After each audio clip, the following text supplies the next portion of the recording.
कहानी की शुरुआत में एक शानदार शेफ स्काई नाम से होती है। स्काई इतना लाजवाब खाना बनाता है कि लोग दूर दराज से सिर्फ उसके बनाए खाने का स्वाद लेने आते हैं। उसके रेस्टोरेंट के बाहर हमेशा भीड़ लगी रहती है और कई बार लोग लाइन में खड़े होकर अपनी बारी का इंतजार करते हैं। स्काई की रेस्टोरेंट इतना फेमस होता है कि मीडिया वाले भी अक्सर उसका इंटरव्यू लेने आते रहते हैं। स्काई पुराने और पारंपरिक तरीकों से खाना बनाता है, इसी वजह से उसके खाना में एक अलग ही स्वाद होता है। स्काई की कटिंग करने की कला और खाना पकाने का तरीका को देखकर लोग दंग रह जाते हैं। लेकिन इस काबिल शेफ के पीछे एक ऐसा दर्द भरा अतीत छिपा है जिसे याद करना भी उसके लिए आसान नहीं होता। तो कहानी हमें अतीत में लेकर जाती है, जहां पता चलता है कि स्काई को बचपन से ही खाना बनाने का बहुत शौक था। उसके पिता, जिसका नाम मिस्टर को होता है, को खुद एक बेहतरीन शेफ थे। जब स्काई लगभग 10 साल का था, उसके पिता उसे अक्सर डांटते थे। वह कहते थे, इतनी उम्र हो गई और अभी तक तुम नूडल्स भी ठीक से नहीं बना पाते, तुम कभी अच्छे शेफ नहीं बन पाओगे। एक दिन मिस्टर को अपना करियर आगे बढ़ाने के लिए स्काई को अकेला छोड़कर चले जाते हैं। स्काई बहुत देर तक इंतजार करता रहता है, लेकिन उसके पिता कभी वापस नहीं लौटते। इस घटना ने स्काई को अंदर से तोड़ दिया और वह बिल्कुल अकेला पड़ गया। उसी दिन उसने मन में ठान लिया कि वह एक दिन पूरी दुनिया का सबसे अच्छा शेफ बनेगा। फिर हमें दिखाया जाता है कि स्काई के पिता चाइना में एक बहुत बड़े मास्टर शेफ बन चुके हैं। उनके कई नाम और सम्मान हैं, लोग उन्हें गॉड ऑफ कुकिंग तक कहते हैं। लेकिन इतनी शोहरत पाने के बाद भी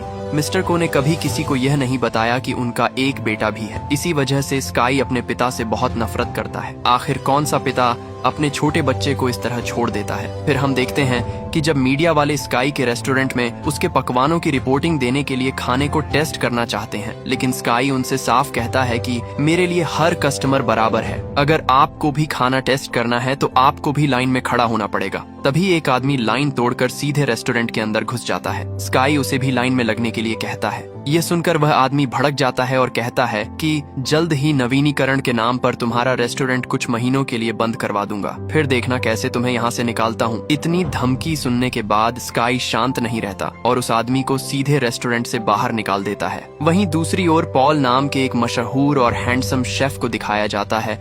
पॉल सिर्फ मशहूर और शाही परिवार के लिए खाना बनाता है। पॉल की एक गर्लफ्रेंड भी है जिसका नाम मायो है। वो पॉल की सहायक शेफ है। फ्रांस के शाही परिवार के लोग पॉल के बनाए खाने से बेहद होते हैं। ये सब देखकर फ्रांस की एक बड़ी कंपनी ने पॉल को अपने मुख्य शेफ के तौर पर हायर किया, तो पॉल ने उनके ऑफर को रिजेक्ट कर दिया क्योंकि पॉल अपने पिता के सपने को पूरा करना चाहता है और वह चाइना में अपना खुद का एक रेस्टोरेंट खोलना चाहता है। फिर हम देखते हैं कि पॉल चाइना वापस आ जाता है और मछली खरीदने के लिए बाजार जाता है। वह एक दुकान पे जाकर सबसे बड़ी मछली देने को कहता है, लेकिन दुकानदार उससे कहता है कि उसके पास कोई बड़ी मछली नहीं है। फिर कुछ देर बाद स्काई उस दुकान पर आता है और दुकानदार स्काई को वो बड़ी मछली निकाल कर दे देता है। ये देखकर पॉल को बहुत गुस्सा आता है। दरअसल स्काई उस दुकानदार का रोज का ग्राहक था, इसीलिए दुकानदार ने पॉल को झूठ बोला। जब दुकानदार स्काई को मछली देता है तो पॉल उसे रोक देता है। यह देखकर दुकानदार उस बड़ी मछली को बीच में से काट देता है और कहता है, आधी आधी आप दोनों ले जाओ। इसके बाद हम देखते हैं पॉल अपने रेस्टोरेंट की ओपनिंग काफी धूमधाम से करता है। ग्राहक उसकी ओपनिंग देखकर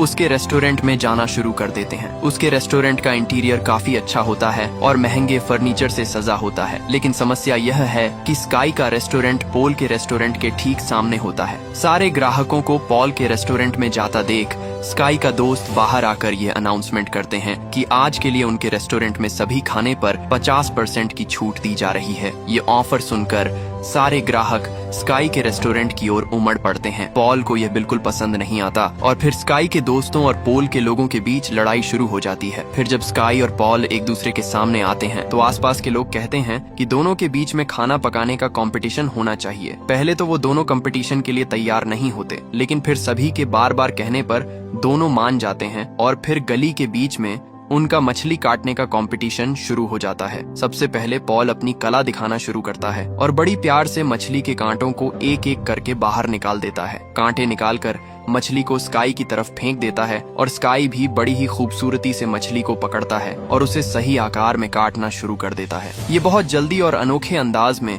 मछली की त्वचा को मछली से अलग कर देता है। दोनों का टैलेंट देखकर वहाँ मौजूद सभी लोग तालियां बजाने लगते हैं। उसी दौरान वहाँ पर कुकिंग कंपटीशन का चेयरमैन होता है और वह दोनों की कुकिंग स्टाइल को देखकर इम्प्रेस हो जाता है और दोनों को सलाह देते हैं कि स्काई और पॉल चाहे तो इंटरनेशनल कुकिंग प्रतियोगिता में हिस्सा ले सकते हैं। वह दोनों से हाथ मिलाने के लिए भी कहते हैं ताकि उनकी राइवलरी आगे मुकाबले में बदल सके। इसके बाद पॉल का एक इंटरव्यू दिखाया जाता है जिसमें वह कहता है चाइना के लोग अभी भी पुराने आदम के जमाने में टिके हुए हैं और उन्हें आधुनिक खाना पकाने की कोई नॉलेज नहीं है। वह कहता है कि यही कारण है कि वह फ्रांस छोड़कर चाइना आया ताकि लोगों को मॉडर्न कुकिंग सिखा सके। और जाहिर है यह बात वो इनडायरेक्टली स्काई को ही कह रहा था और उधर स्काई अपने रेस्टोरेंट में बैठाकर यही इंटरव्यू देख रहा होता है। पॉल की बातें सुनकर वह बहुत गुस्सा आता है। दूसरी तरफ एक इंटरव्यू में मिस्टर को से स्काई के बारे में सवाल पूछा जाता है क्योंकि दोनों का सरनेम एक जैसा था और चेहरे में भी थोड़ी समानता थी।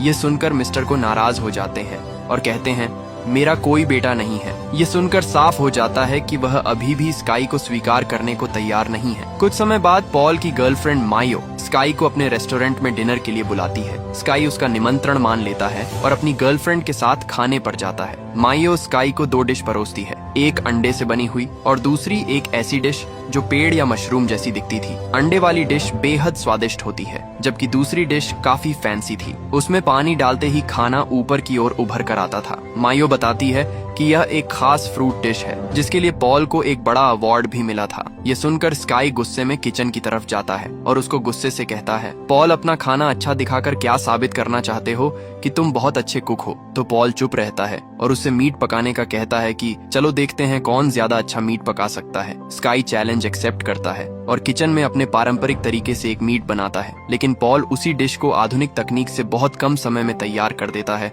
और स्काई को चखने के लिए देता है। स्काई देखकर समझ जाता है कि पॉल ने सच में बहुत बेहतरीन डिश बनाई है, इसलिए वह बिना कुछ बोले वहीं से चला जाता है। स्काई के जाने के बाद पॉल भी स्काई की पारंपरिक डिश को टेस्ट करता है और उसे खाकर वह बेहद खुश होता है। उसे एहसास होता है कि स्काई का स्वाद और तकनीक दोनों ही गजब के हैं। लेकिन स्काई उदास होकर अपने रेस्टोरेंट में जाकर बैठ जाता है। उसे अपने पिता की आखिरी शब्द याद आता है जब उसके पिता ने कहा था कि तुम कभी भी एक अच्छे शेफ नहीं बन सकते हो। दूसरी ओर स्काई के पिता अपने दोस्त होंग से मिलते हैं। बचपन में स्काई को उसके पिता ने अपने दोस्त होंग के पास ही छोड़ दिया था। मिस्टर होंग भी एक शेफ है जिन्होंने स्काई की देखभाल की और उसे खाना बनाना सिखाया। स्काई के पिता होंग से कहते हैं कि उन्हें स्काई से मिलना है, इसलिए होंग स्काई को कॉल करते हैं और आने के लिए कहते हैं। स्काई वहाँ आता है और अपने पिता को वहाँ देखता है। स्काई इतने सालों बाद अपने पिता को अपने सामने देखकर बहुत हैरान हो जाता है। फिर मिस्टर को स्काई से कुछ पूछते हैं, लेकिन स्काई उन्हें रोक देता है और कहता है मैं आपका बेटा नहीं हूँ, आपने इंटरव्यू में यही कहा था, है ना? स्काई की ये बात सुनकर मिस्टर को अहंकार से जवाब देते हैं, मुझे देखो, मैं दुनिया का टॉप शेफ हूँ, 2 बार मुझे बेस्ट शेफ का अवार्ड मिल चुका है और तुम एक पुरानी गली में छोटा सा रेस्टोरेंट चलाने वाले शेफ हो, इससे ज्यादा कुछ नहीं, पहले खुद को साबित करो। ये सुनकर स्काई को बहुत गुस्सा आ जाता है, लेकिन वह ठंडे स्वर में कहता है, हाँ मैं खुद को साबित करूंगा, लेकिन महान बनने के लिए निर्दयी होना जरूरी नहीं है। सफलता का मतलब अहंकार नहीं है। उस पुरानी गली का छोटा सा शेफ भी दुनिया का नंबर 1 बनूंगा, लेकिन घमंडी नहीं बनूंगा। यह कहकर स्काई वहाँ से चला जाता है। अब नेक्स्ट डे कंपटीशन शुरू होती है जहाँ दुनिया का सबसे बेहतरीन शेफ चुना जाना था। मंच पर कई जज भी मौजूद थे जो हर डिश को ध्यान से टेस्ट करने वाले थे। स्काई के दोस्त उसे कंपटीशन में हिस्सा लेते देख बेहद खुश होते हैं। जैसे ही मुकाबला शुरू होता है, सबसे पहले स्काई खाना बनाना शुरू करता है। वह मुर्गी की खाल उतारे बिना ही उसके मांस को अलग करने की अनोखी तकनीक दिखाता है। यह तरीका इतना जबरदस्त था कि दर्शक ही नहीं, जज भी हैरान हो जाते हैं। स्काई अपने पुराने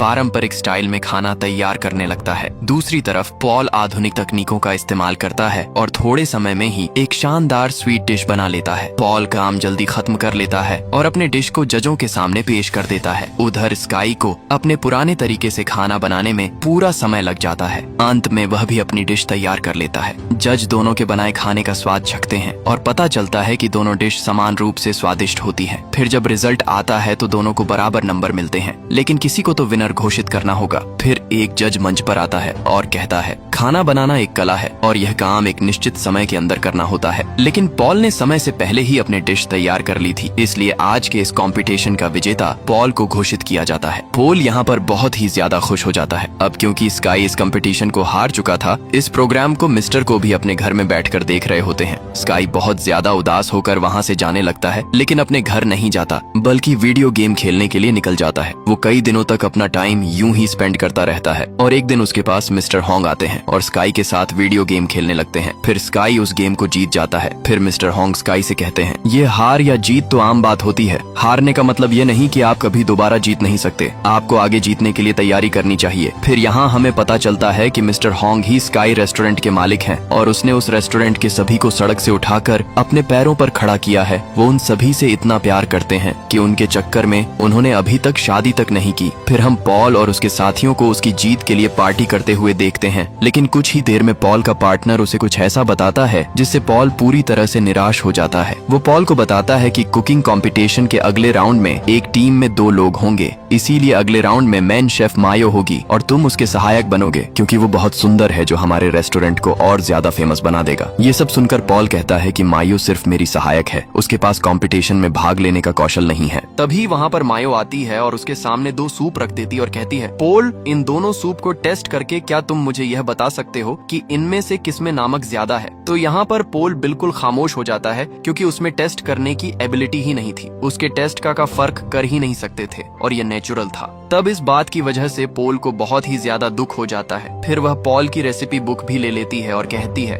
किताब के जरिए कोई भी आपके जैसा खाना बना सकता है, इसलिए हमें अब आपकी जरूरत नहीं है। फिर पॉल का एक और पार्टनर कहता है, मायो अब तुम्हारी गर्लफ्रेंड भी नहीं है क्योंकि वह मुझसे प्यार करती है। फिर मायो पॉल से कहती है, क्या हुआ पोल, तुम समझते थे कि मैं तुमसे प्यार करती हूँ? नहीं, ये तो तुम्हारी गलतफहमी थी। आजकल ऐसा आखिर कहाँ होता है? मैंने तो तुम्हें यूज करके इंटरनेशनल कंपटीशन में जाना था। वैसे मैं वहाँ तक जाना मेरे लिए पॉसिबल तो बिल्कुल भी नहीं था, लेकिन आज तक जो मैंने तुम्हारा राज रखा उसके बदले में तुमने मुझे क्या दिया? क्या तुम मुझे ऑफर नहीं कर सके? लेकिन अब तो बिल्कुल भी नहीं। अब मैं खामोश नहीं रहूंगी क्योंकि अब मैं खुद उसी कंपटीशन में जा सकती हूँ। मायो के ये शब्द सुनकर पॉल को बहुत बड़ा सदमा लगता है, इसलिए वो वहाँ से रोते हुए बाहर चला जाता है। रात हो चुकी होती है और वह वहीं पर एसआरडी डेचक पर बैठकर ड्रिंक करने लगता है कि तभी स्काई भी उसे देख लेता है और उसके पास आकर कहता है कि पोल यार, तुम इतना उदास क्यों बैठे हो, वह भी बीच रास्ते पर? तुम तो जीत चुके हो, तुम्हें तो खुशियां मनानी चाहिए। तब पोल उसे कहता है कि हाँ, जीत तो चुका हूँ पर हार भी बहुत चुका हूँ। खैर, इस बात को छोड़ो, मैं तुम्हें एक बात बताता हूँ। तुम सामने जिस बैनर को देख रहे हो, ये आदमी मेरी इंस्पिरेशन है। मैं एक दिन इनके जैसा बड़ा मास्टर शेफ बनना चाहता हूँ। तब स्काई हल्का सा स्माइल करते हुए पोल से कहता है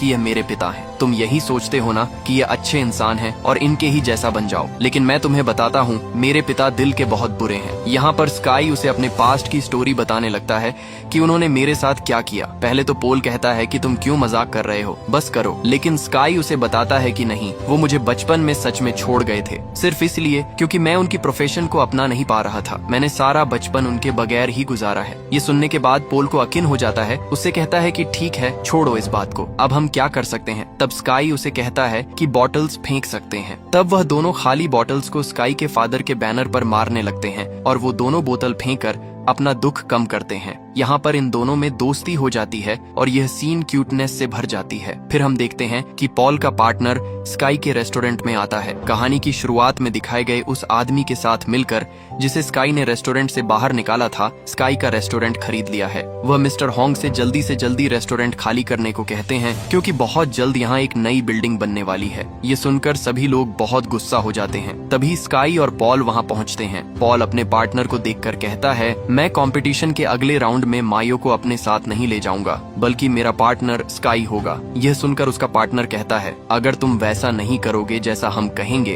तो हम तुम्हारा करियर बर्बाद कर देंगे। यह सुनकर पॉल का गुस्सा 7वें आसमान पर पहुंच जाता है और वह अपने पार्टनर को जोर से मारकर उसकी नाक तोड़ देता है। पॉल और स्काई की इस साहसिक पहल को देखकर वहां मौजूद सभी लोग खुश हो जाते हैं। अगले दिन से हम दोनों को खाना बनाने की कंपटीशन की तैयारी करते हुए देखते हैं। वे एक दूसरे की मदद करते हैं। स्काई पॉल को पारंपरिक खाना बनाना सिखाता है और पॉल स्काई को आधुनिक खाना बनाना सिखाता है। स्काई पॉल को खाने का स्वाद भी चखाता है और मिस्टर हॉन्ग भी उनकी मदद करते हैं। फिर दिखाया जाता है कि इंटरनेशनल कुकिंग कंपटीशन शुरू हो गया है, जिसमें दुनिया के कई मशहूर शेफ हिस्सा ले रहे हैं। जैसे ही कंपटीशन शुरू होता है, हर कोई अपने अपने अंदाज में खाना बनाना शुरू कर देता है। वहाँ मायो भी नजर आती है। फिर खाने को एक निश्चित समय के अंदर तैयार करके जजेस के सामने पेश किया जाता है। जजेस उसे चखते और टेस्ट करते हैं। जब रिजल्ट आया तो सभी को पीछे छोड़कर स्काई और पॉल को फाइनल राउंड के लिए चुना गया। यह सुनकर दोनों बेहद खुश होते हैं। जजेस भी उनके खाने से बहुत प्रभावित होते हैं और कहते हैं कि स्काई और पॉल ने जो खाना बनाया है उसे दुनिया में बहुत कम लोग ही इस तरह बना पाते हैं। इसके बाद दोनों बैठकर अगले राउंड की रणनीति के बारे में बात करते हैं। लेकिन समस्या यह है कि कंपटीशन के नियमों के अनुसार मिस्टर को के खिलाफ दोनों में से सिर्फ एक ही आगे जा सकता है। फिर स्काई कहता है, पॉल, मुझे तुम पर पूरा भरोसा है। मैं जानता हूँ कि तुम मिस्टर को यानी मेरे पिता को हरा सकते हो। लेकिन पॉल जवाब देता है, कंपटीशन के फाइनल राउंड में मैं नहीं बल्कि तुम मिस्टर को के खिलाफ जाओगे। तुम्हें अपने पिता का सामना करना चाहिए और उन्हें दिखाना चाहिए कि सड़क का एक साधारण शेफ भी दुनिया में सबसे बेस्ट बन सकता है। पॉल कहता है, स्वाद की समझ के बिना मैं यहाँ तक पहुँच गया, यही मेरे लिए सबसे बड़ी जीत है। पॉल स्काई को काफी मोटिवेट करता है और आखिरकार स्काई भी फाइनल राउंड में जाने के लिए राजी हो जाता है। फिर वह दिन आता है जब स्काई अपने पिता के सामने खड़े होकर मुकाबला करेगा। इस राउंड का नियम था कि दोनों को 1 घंटे के अंदर अपनी पसंद की कोई भी डिश बनानी होगी। मिस्टर खाना बनाना शुरू कर देते हैं, लेकिन स्काई वहीं खड़ा रहता है। वह अपने बचपन की घटनाओं को याद करने लग जाता है। दरअसल जब वह बच्चा था और उसके पिता चले गए थे, तब पड़ोस के बच्चे उसे बहुत तंग करते थे, लेकिन उसके दोस्त उसे बचा लेते थे। स्काई यही सब सोच रहा होता है। तभी मिस्टर उसे चुपचाप खड़ा देखते हैं और उसके चेहरे पर पानी फेंक देते हैं और कहते हैं, सपने देखने की बजाय खाना बनाना शुरू करो, क्योंकि मैं देखना चाहता हूँ कि तुम क्या कर सकते हो। यह कहकर मिस्टर स्काई को चुनौती देते हैं। स्काई अपना पूरा ध्यान लगाकर खाना बनाना शुरू करता है। दूसरी ओर मिस्टर भी बिल्कुल परफेक्ट तरीके से खाना बना रहे होते हैं। 1 घंटे के अंदर दोनों अपने अपने डिश तैयार कर लेते हैं। मिस्टर एक स्वीट डिश बनाते हैं जो स्वाद में लाजवाब और देखने में बेहद आकर्षक होती है। फिर जजेस हमेशा की तरह उनके डिश को टेस्ट करते हैं, लेकिन स्काई ने अपनी डिश जजेस के सामने पेश करने की बजाय अपने पिता मिस्टर को के सामने पेश की। दरअसल स्काई ने नूडल्स बनाए थे जिन्हें बचपन में उसने कितनी भी कोशिशों के बावजूद नहीं बना पाया था। उसके पिता उस समय उसे कहते थे, तुम साधारण नूडल भी ठीक से नहीं बना सकते, तो तुम मुझे पिता कहने के लायक नहीं हो। लेकिन आज स्काई ने नूडल्स बिल्कुल परफेक्ट तरीके से बनाए थे। स्काई अपने पिता के सामने खड़ा हो जाता है और अपने पिता के हाथ में नूडल का कटोरा रख देता है। फिर वहाँ से चला जाता है। मिस्टर नूडल को छकते हैं और बेहद खुश होते हैं। वे स्काई से कहते हैं, मैंने आज तक इतने अच्छे नूडल कभी नहीं खाए। ये सुनकर स्काई मुस्कुराता है। फिर स्काई वहाँ से चला जाता है। इसका मतलब ये है कि वह कंपटीशन जीतने नहीं आया था, बल्कि सिर्फ अपने पिता के सामने खुद को साबित करने आया था। गली का यह छोटा सा शेफ अब इंटरनेशनल लेवल का खाना बनाने में लायक था। स्काई के जाने के बाद मिस्टर पागलों की तरह इमोशनल हो जाते हैं और उन नूडल्स को खाना शुरू करते हैं। मिस्टर को यह एहसास होता है कि बचपन में स्काई उन्हें कितना याद करता होगा और वही लड़का जो कभी खाना नहीं बना पाता था आज इतना शानदार शेफ बन चुका है। मिस्टर के भावुक होने को देखकर जजेस और वहाँ मौजूद सभी लोग समझ जाते हैं कि स्काई ही मिस्टर को का एक लौता बेटा है। फिर हम देखते हैं कि स्काई के रेस्टोरेंट में लोग पहले की तरह ही जमा हो रहे हैं। स्काई और उसके दोस्त सभी लोगों को खाना परोस रहे होते हैं और अब इस रेस्टोरेंट में पॉल भी शामिल हो गया है। तभी मिस्टर हंग खड़े होते हैं और सभी को बताते हैं, हमारे रेस्टोरेंट को आज 30 साल पूरे हो गए हैं। आप सभी के विश्वास और भरोसे की वजह से हम यह मुकाम हासिल कर पाए हैं। हमारा लक्ष्य हमेशा यही रहा है कि हम आपको किफायती दामों पर स्वादिष्ट खाना परोसना। सरकार ने हमारे रेस्टोरेंट को बंद करने की अनुमति नहीं दी और हमने इसे खरीद लिया है ताकि भविष्य में भी आप सभी को यह स्वादिष्ट खाना एक तोहफे के रूप में मिलता रहे। मिस्टर हॉन्ग की ये बातें सुनकर वहाँ मौजूद सभी लोग बेहद खुश हो जाते हैं और यहीं पर यह मूवी समाप्त होती है।